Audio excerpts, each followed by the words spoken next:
一个案子代理费要了上千万，哪家企业能愿意啊？还不如趁着两家没有达成协议，去找明山谈判，降低期望值，能多挣一点是一点。话不能这么说，当初明山出的价格可比我们签的高多了，不照样没人愿意干吗？没有我们，他们连这2000万也拿不到。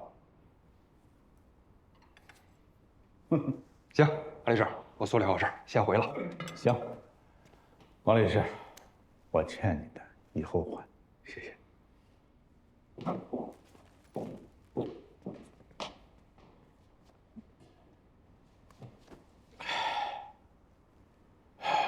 70%呢，就是5000万，5000万乘以8%，扣除所内的64，整点儿，有总比没有强。哎，放心。哎呀，咱们两家谁跟谁呀？啊，放心，没问题啊。哎，好，哎，进来。孙总，陈律师来了。哎，我这来客人，有空再说啊。哎呦，打扰了，打扰了。别。哎，你现在来是不是知道我今儿食堂蒸大闸蟹？一会儿别走了，在我这儿吃饭啊。我这厨子是从5星级饭店挖过来的，做饭一流。不，孙总，吃一点都不重要，我就是来报个喜讯啊。咱第一笔执行款到公管账户了。哦，是吗？这法院应该也通知咱们这边了吧？哎呦，通知了吗？我这也可能没告诉我呢。我不知道呢，肯定通知了，到账了，到账了。走，咱这边提供的信息呢特别准确，所以执行的也很顺利。还有啊，这法院也说了，明海这边呢，这剩下的欠款也会尽快偿还。太好了。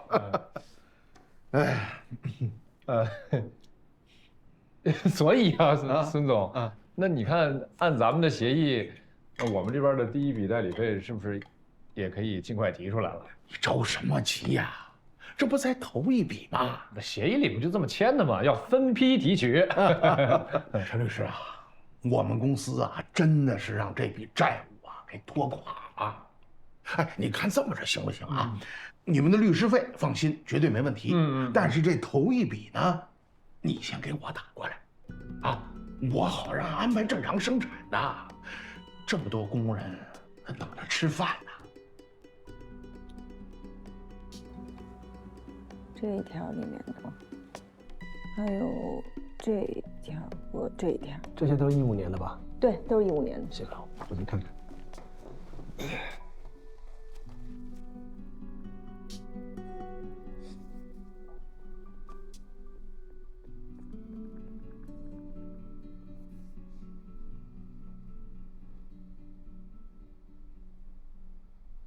这3位是我前妻。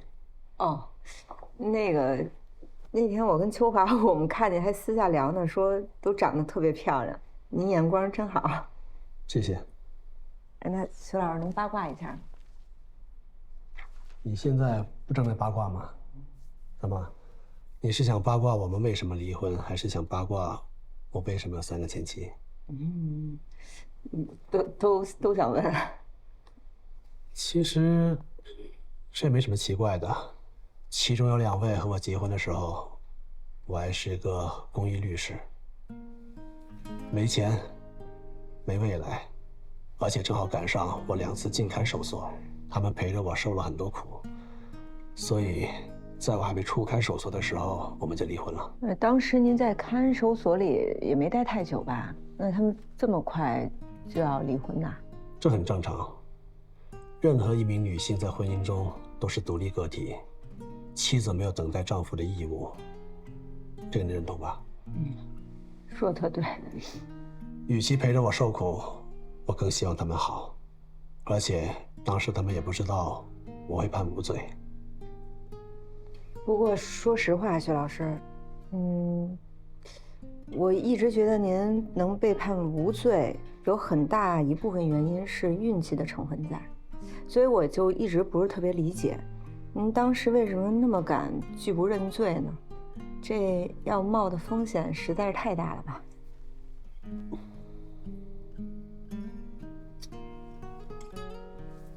当时我在看守所的时候，没什么书是好看的，就这本裴多菲的诗集，勉强可以翻一翻。那句被读烂了的诗：“生命诚可贵，爱情价更高。若为自由故，两者皆可抛。”那时候，我突然读懂。所有人都劝我认罪，说只要认了，顶多判3年，出去羁押时间，最多也就蹲1年。连我当时的太太也劝我认。比起监狱，这些人的话更像个牢笼。我是一名律师，无罪就是无罪，我绝不能因为自由而出卖法律。法律是真理，自由不是。不过，当时您已经在里面待着了，那未来到底是怎么样，您自己也不确定。就那种情况下，您还认为法律值得不惜一切代价去维护吗？中国从古老的宗法社会走到法治社会，要走很长的路，要牺牲很多人。如果需要，我不在乎多牺牲我一个。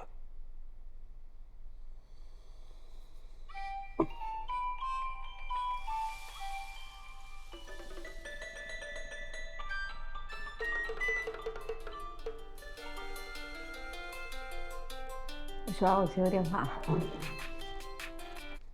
喂，陈国良，什么事儿？说。罗正义啊，我心里边有点闷，我想跟你说说话。您都财富自由了，夜夜笙歌的主了，您还闷呐？你让我们这些打工仔怎么活呀？啊！我告诉你，我现在可搬砖呢，你别刺激我啊！又给人许州卖命了吧？他都不让你歇歇呀？您都说卖命了，还能有休息的时候？没事，你就别跟我这儿聊了。人徐老师正跟我上课呢，聊裴多菲呢。啊，真行啊，跟他工作2天，说话都矫情。这样吧，晚上8点钟，老地方见，好吧？我有事儿想听听你的意见。啊，那你请客啊？我请。啊，挂了啊。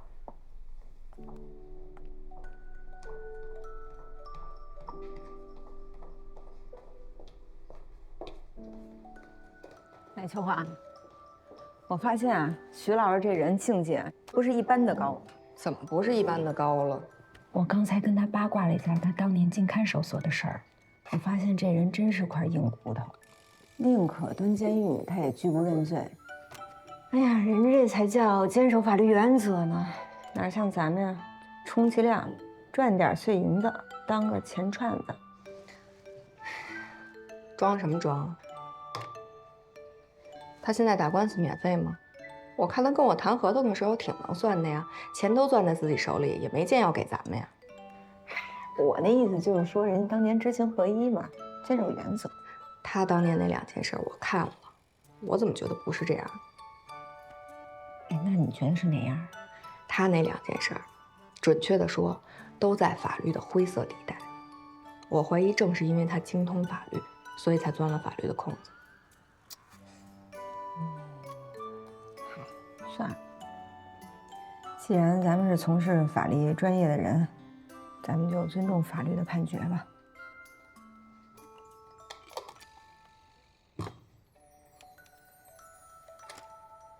这活干，说是加入他团队，结果成了给他扛活的了。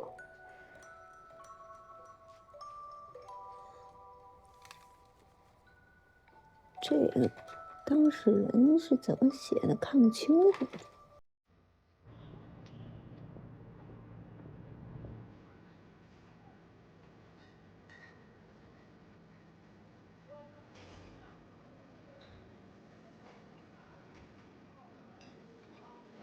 跟他一样，不要冰。哟，这喝了多少呀？行不行啊？喝高了？还行吧。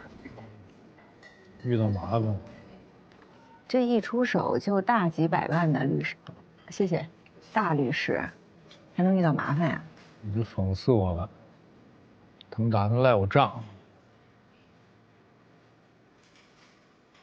就你当事人？嗯，对，就是他们。这案子呢，起初是我代理的那个名山集团要告明海的，找他们追债，标的巨大，所以我就豁出去了，把我房子也抵押了，全投到这案子里边了。一审也胜诉，但是这名山集团特别不地道，违背合同，背着我偷偷的跟明海谈判去了。而且我还发现啊，他不光赖账，他们起诉的目的呢，就是要用我这个律师去给明海施压，促成这次谈判。所以说，我陈硕就是一个被钓的大傻子。哎，明白了。这笔巨款呢，就像鱼脑袋前面那个胡萝卜，看得着吃不着，着急。急死了，所以啊，就找你帮我想想办法，用你的聪明才智嘛。那我能想到就两种选择，一个就是和明山硬刚，然后你就拿回全款，可是呢，就是鱼死网破。那第二种呢，就跟人协商呗，差不多也能拿回来100万。现在拿100万，哎，怎么选？那按道理说，合约签了多少就应该拿多少呗。可话又说回来了，100万还不够你花的。再说，就这2个企业背景应该都不简单吧？硬碰硬也不划算，也不是你的风格。我什么风格啊？钱串子风。你就不是一个跟理较劲的人，而且你吧也不是一个太能坚守原则的人，所以你赚的比别人多。陆云泽，你是不是不知道陈硕扬名立万的那案子？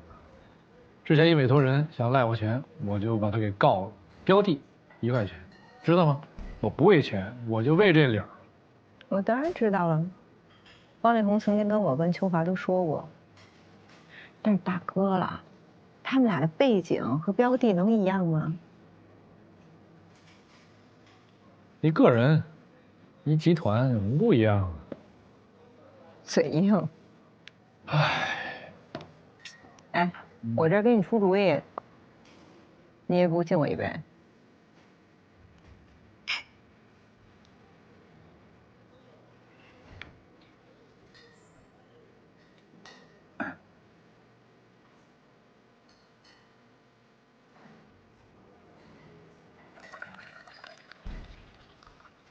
梁子，你知不知道我今天为什么着急？你迷茫了呗？问我的意见。那天去万县，我就是一闭嘴司机，我就像一个赖皮狗一样，我在那儿黏着你，而你呢，就在那儿跟这个许茹不停的聊啊聊，完全不理我。今天什么意思啊？居然想脸出来陪我喝酒啊？你看，这还怪我了。那我不是喝酒也是跟你喝酒，我也没跟人徐老师喝的，对吧？哎，理解理解我吧。这顶新是我们所的第1单大活，我这心里压力可大。再者说了，要跟徐老师这样的高手一起工作，我又特别怕露怯的一个人，就想什么都能做得特别好。你也是没见过什么世面，这许卓算高手啊，算吗？我觉得啊，如果这件事儿让徐老师摊上了，有人要赖他的账，那就以徐老师对这种法律的坚守和原则。就算他真的进去了，他要把这个理儿给争回来，学学人家徐老师，若为法律故，两者皆可抛，好吗？好什么呀？我为什么要向他学呀？他是不是整天就用裴多菲的诗在那给你洗脑啊？天天拿着民族英雄在那包装自己，给自己脸上贴金，这个自恋狂。但人家10几年如一日的对这个残障人士司法上扶持，是不是？打住！我告诉你，别给我提许卓，一会儿一个许卓，一会儿一个徐老师，没完没了。你怎么没的不能聊天了？别给我提他行不行？刚才我跟你说，工作上要合作可以的，但如果是在生活上啊、情感上啊，那要是你跟他合作的话，得保持点距离。如果非找一个男人合作啊，情感上可以考虑一下我啊。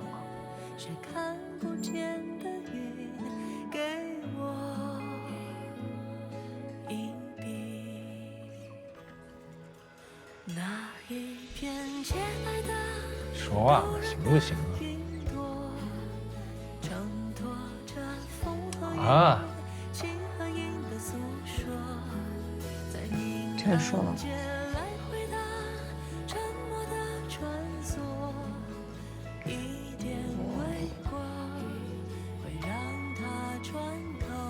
我为什么非要跟一个人一起合作呢？我就不能自己单干啊，在生活上，我为什么非要靠一个人来证明我自己？靠一个男人？我是一个事业型的女性。再者说了，如果我真的是想找一个人，那我也要找一个儒雅的、稳重的、可靠的人。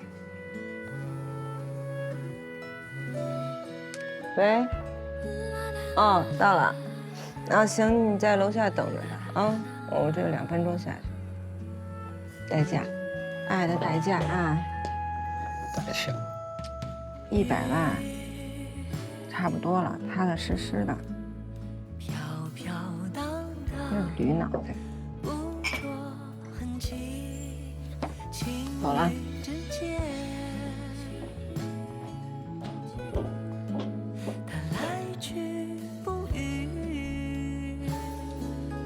喜欢裴德菲是吧？赔给你看。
姑娘，你看啊，他把这弓呢这么拿着，把它弄到下巴颏这儿，闭左眼睁右眼，然后咔射出去。其实挺简单的，你自己练练啊。好。哎呀，这状态不对呀！昨天喝了多少啊？醒醒酒吧。罗英子的事儿啊。看错人了。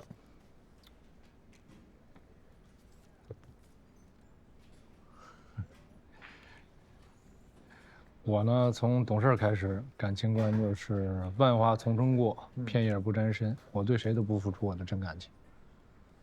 遇到罗英子以后呢，我知道完了，我乱了方寸了。但我真的不后悔，我心甘情愿。我在经历这么多事儿之后，对他失望。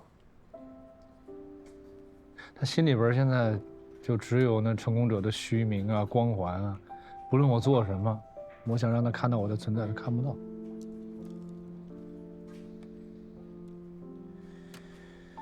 我想明白，以后还一个人吧，我再也不对任何人付出我的感情，我不再痴情，不再痛苦。你怎么就能确定人家对你无情？我非常确定，他现在满心都是那个沽名钓誉的小人。哎呀，这个女人啊，聪明一世，糊涂一世，这是常事儿。你别看罗英子平时挺精明的，逃不过这定律去，咱得给她时间，让她醒过来。醒过来啊！啊，那他醒之前我怎么样啊？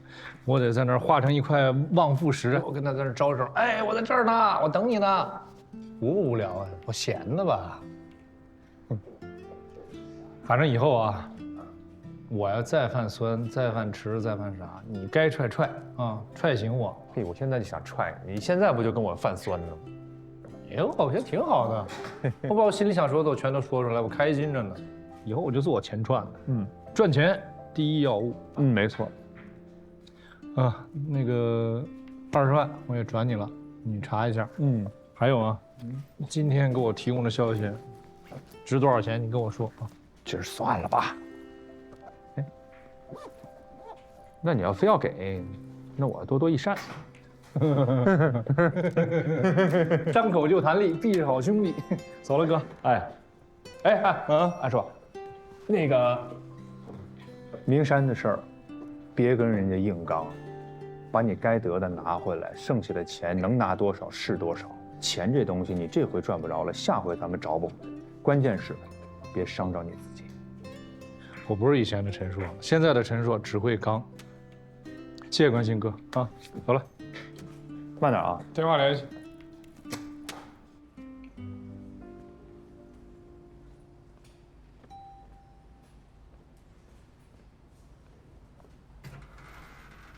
我也不给看。哎，先生，请问您找谁？我量证所律师陈硕，找你们孙总。不好意思，您不能进。我上次还能进啊？我们没得到指令。还得有指令。哎。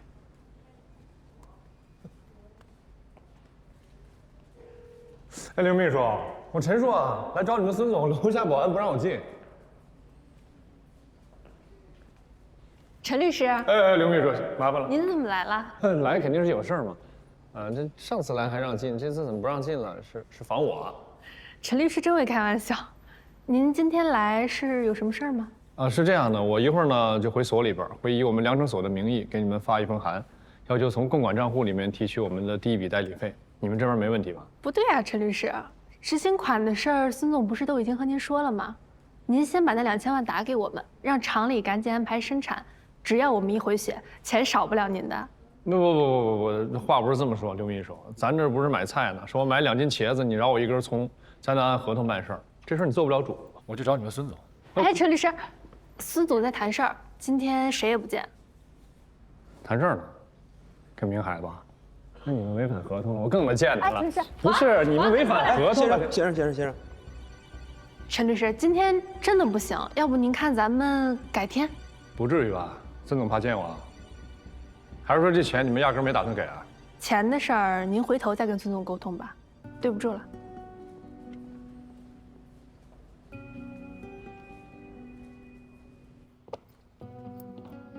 师傅，明山集团怎么样了？应该是背着咱们跟明海和解了。刚才我去了一趟名山，保安给我拦外边了，压根就没见着孙明。这帮人真的没心气。夫人，赶快起草一个函发给对方，让他们履约，把第一笔钱赶快给咱们打过来。我算了一下，应该是500多，562.47。行，不用点了，这小数点全都省略后边，就是让他们赶快把钱给咱们就行。起草好函之后，给我审一下，没问题的话，盖章给他们寄出去。我现在通知孙明。师傅，还有个事儿，明山集团发了一份催告函，你看，说让您把2000万执行款从公管账户打给他们。这函都发到咱律所里了。什么事儿啊？这欠债比催债了还急。陈硕，你到我办公室来一趟，我跟你说点事儿。啊，行，我这就去。哎，我刚才说的是不是马上起草个函呢？愣着干嘛呢？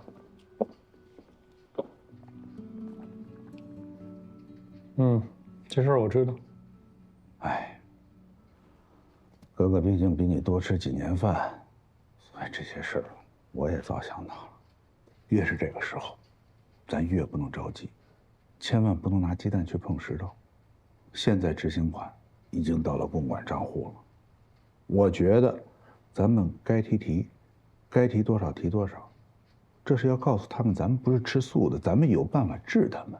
但是提出来以后呢，咱们需要马上跟他们谈判，重新起草一个补充协议，商量一个双方都能接受的价格。不行，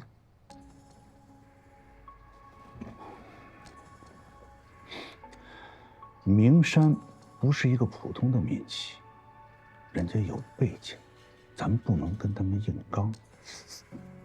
咱们从共管账户里提出这笔钱，咱已经足够了。咱是律师，律师靠什么挣钱？靠的是时间。你现在把大把的时间浪费在这个案子上，有这时间，你早从别的地方把这钱又挣回来了。韩律师啊，我特别感谢你掏心的跟我说这些话，但是这个案子呢，是我主导，我说的算。我现在告诉你我的态度，我会跟名山刚到底。他们欠我的钱，我会一分不少的要还的。至于你的那份，你不用担心，只要到了账，我会一分不少的转到你的账户上。行了，走了。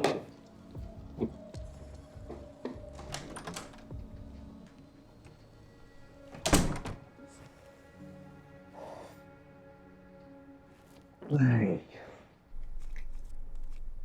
明山不同意啊？没说不同意，反正就是装傻。我去找孙明山呢，保安开始不让我进，后来呢，秘书是下来了，但我问他什么吧，含糊其辞，说自己做不了主。反正我肯定是表态了，我说我要给他们发函，让他们按照协议呢支付咱们第一笔代理费。但他们没有听。今天呢，又来了个催告函，要求咱们配合他们把这2000万的执行款给他们转回去。那你什么考虑啊？我是想方律，你看这样好不好？所里呢给我出一授权呗，我就去银行把他们手里边那优盾给他挂失了。我是律师，我做什么呢，都是为了保护咱们所和我自己的最大利益。行吧，那你去张震那儿开一个。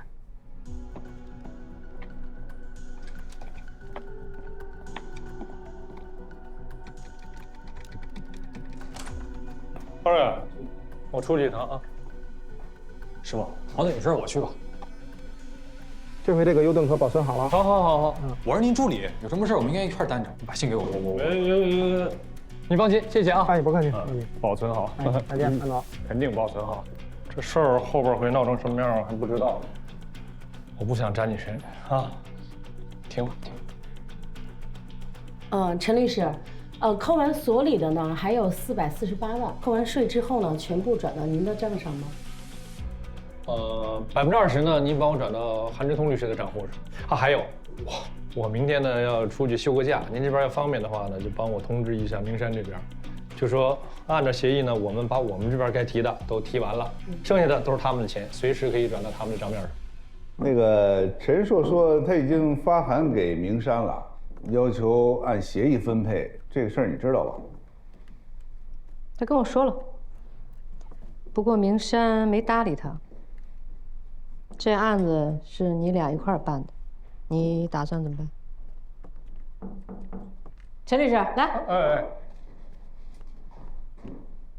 有事儿啊，汇报一下工作，方便哈。啊，那个明山的钱按照比例已经提了560万到咱们所的账户了。那按照我跟所里签的协议呢，我提80%，就应该是448万。这钱能提不？没问题，把税留下，其余拿走。韩律师，咱虽然分了448万啊，但是这前期所有的成本100多万呢。有，这一下就变脸了，别紧张，这钱这次我不扣了啊。这你那20%按比例转你账户了，自己查查。好，哎，不，那个这个成本不交这不合适，这样，我给你再打回去30，算是成本了。真的不用了，前期你做了很多事儿了，韩律师啊，我谢谢你。真有心算的话，下次好不好？还有个事儿，方律，想休个假。没问题，把所里的事情交代一下。我反正所有的事儿都安排好了。还有就是执行的事儿呢，剩点尾巴，跟法院也通了电话，他们说没问题。好，那我走了啊，待会儿了，诸位。啊，还有方律师，那个我度假的时候手机不开的。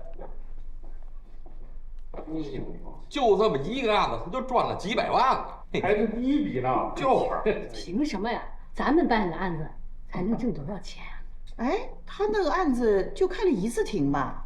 提成比例也是所里同意的。咱们都是搞法律的，咱要点契约精神行不行？哎，老韩你要是眼红，你也可以这么干啊。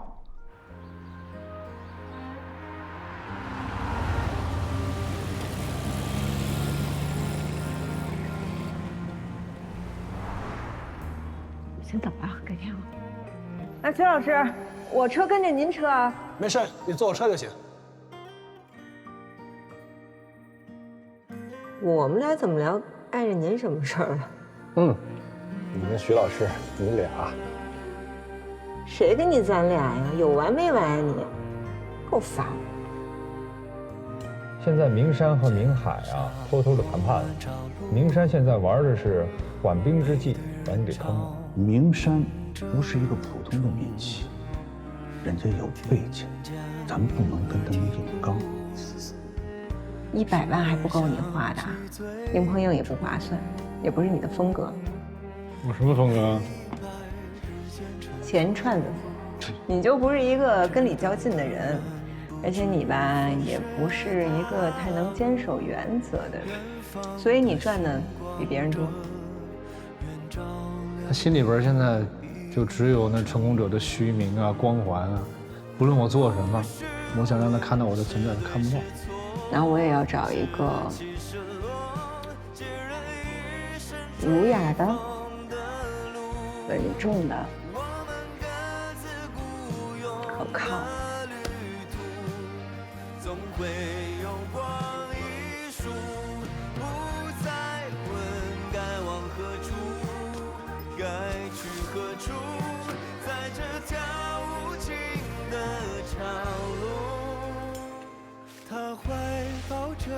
师傅您好，我叫陈硕，在网上预约过咱们这儿的课程了。你好，那我先带你去宿舍收拾一下。对了，这手机要上交，你知道吧？没问题，现在给您。不着急，等您收拾好，先跟我去吃点斋饭。哎，走吧。有劳了。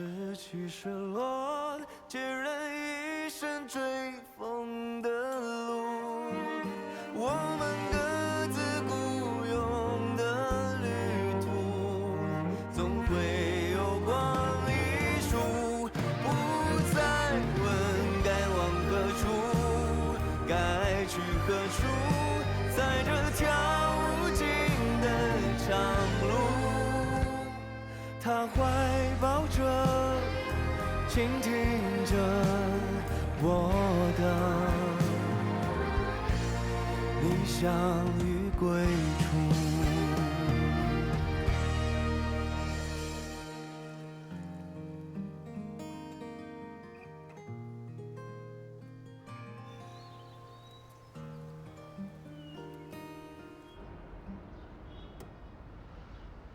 哎，夏叔啊，那老韩那边还没消息呢。我上周末刚给他打过电话，说是还没回来。不会吧？这取什么证需要1周的时间呢？他说出了点小意外，让我们再给他1周时间。这老狐狸不会耍我们吧？不会吧？这刘建明不想上法庭是真的吧？那既然不想上法庭，就只能跟我们谈判了，该不会再做点什么别的了吧？行吧。哎，那我先走了啊，卓越所那边工作还没弄完呢。行，走了，拜拜。春华，我先去卓越所了啊。哦，拜拜，拜拜。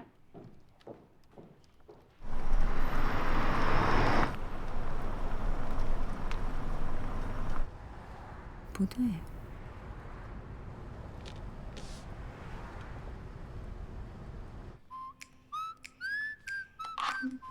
喂，罗姐。哎，夏叔，你查一查刘建明在网上发的最后一个帖子的时间，看看有没有超过5年。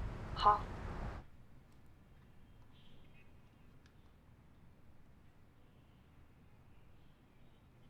2013。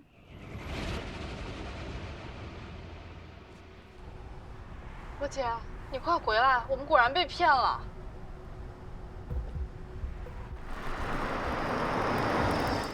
罗姐，你快来看。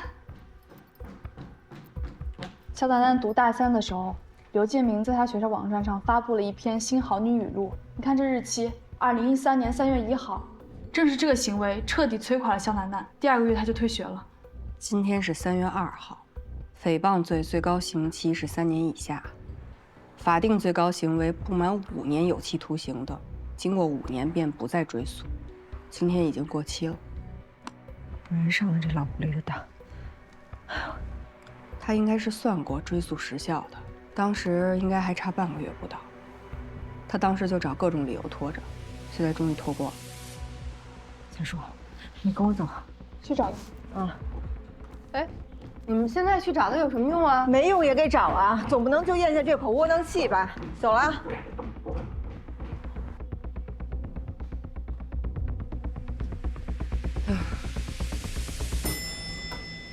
罗律师，夏律师有事儿吗？啊，找老韩。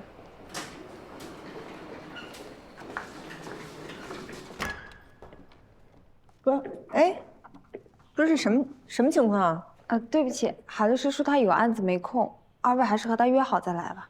好，那你通知韩主任，我现在去停车场看他车在不在。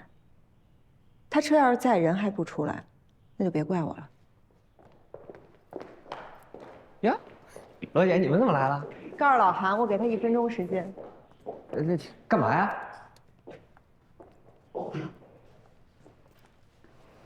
给我开开呀！罗姐，怪我，你和秋姐一直在忙卓越所的事儿，这事儿我应该想到的。别说了。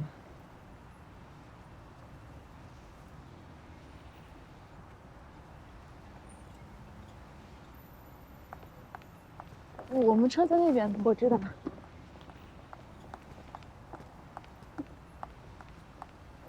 喂，你好，我这是在良城律师事务所这个大厦的地面停车场，有一个车跟我车发生剐蹭了，他的车牌号是北 A03088，您能通知一下车主，让他下来，我跟他商量一下赔偿的事儿，好吧？我就在他车旁边等着他。哎呀，等着吧，胖头鱼马上就下来。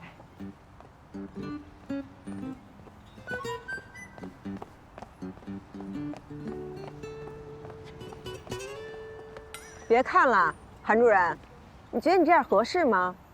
英子，我现在觉得你太可爱了。哎，这就像2个人上了拳台，你告诉我哪拳合适，哪拳不合适。这个案子已经过了法定的追诉时效，确切的说，现在已经没有案子了。你现在应该做的是，听从我方的建议，让当事人双方成为好朋友。我那个不成器的侄子正在跟他老婆闹离婚，如果肖小姐不嫌弃的话，我觉得他们说什么呢？什么叫不嫌弃的话呀？你说的是人话吗？我虽然不说人话，但是我没有不干人事儿。你说你为了屁大点事儿，代理人家搞刑事自诉，结果过了追诉时效你都不知道，你说你干的这是人事儿？你还好意思跑到我这儿来踹我的车？我告诉你，真踹坏了，我就告你个故意损坏财物罪。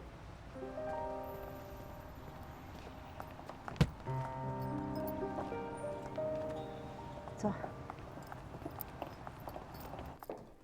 罗姐，你别生气了，都怪我。我就不配当律师。你说这追诉时效这么敏感的事儿，我竟然给疏忽了，还输在老韩那样人手里。回来啦？啊，没有结果吧？秋华，今年这年终提成啊，我不要了，我就是一头号大傻瓜。别慌，也不是毫无希望。对诽谤这种行为的追究，很多观点也认为可以从行为终止日起算。我刚才查了一下，刘建明虽然没有再发新的帖子了，但他之前发的帖子一直都挂在网上，到今天还能搜得到呢。所以说，他对肖楠楠的侵害就一直持续。从这种意义上说，追诉期时效就并没有过。我知道，我在路上也想过了。可是谁知道法官会如何认定呢？对方一定会坚持侵害在5年前已经终止了的。那咱们就打打看呗，咱们尽力。可如果肖楠上了法庭，最终败了，不是对他又有新的一次伤害了吗？哎呀，我这越想越觉得自己不可原谅。这刑事自诉本来就很难打，还被这老韩给摆了一道。咱们还是得把这些情况如实的告诉肖楠楠，看看他自己怎么选择呗。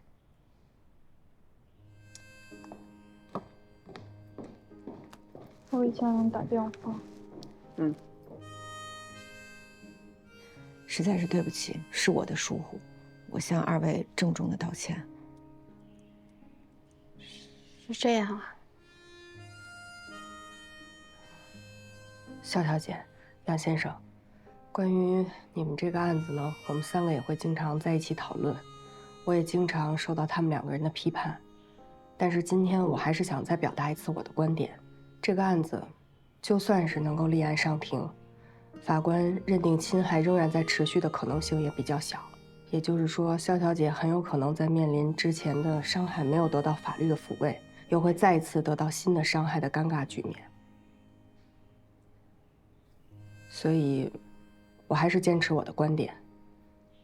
肖小姐，与其求助于这个世界，不如求助于自己，逼着自己在伤害面前强大起来。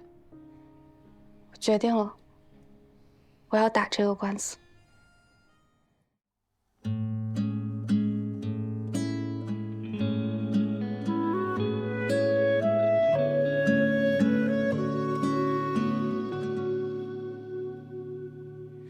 雨